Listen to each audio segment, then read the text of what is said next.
धक्कादायक बाब म्हणजे प्रत्येक पेपर फुटीच्या नंतर चौकशी समित्या बसतात, SIT स्थापन होते, काही दलालांना अटक होते, पण पुन्हा एकदा मागचे पाढे 55। सगळ्यात गंभीर बाब म्हणजे काय तर कारवाईचा धाकच उरलेला नाहीये की मूळ सूत्रधार आजही कायद्याच्या आवाक्याबाहेर गेलेले आहेत। या सगळ्या प्रश्नांवरती जे तुमच्या आमच्या मनात आहेत, या सगळ्यावरती सरकारचं नेमकं म्हणणं काय आहे बघूया।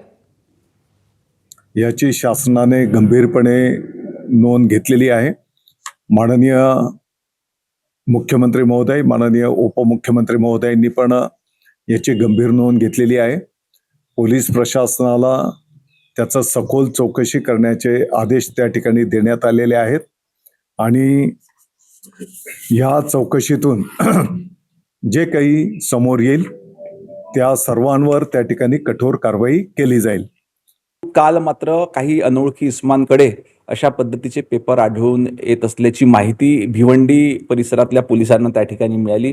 तात्काळ आमच्या गृह विभागाच्या भिवंडी पोलिसांनी त्या इस्मांना त्या ठिकाणी पकडलं आणि सदर पेपर हा TET संबंधित जो महाराष्ट्र राज्य शिक्षा परिषदेने तयार केला होता त्यांचाच आहे का हे शिक्षण विभागाच्या अधिकाऱ्यांसोबत कन्फर्म केलं।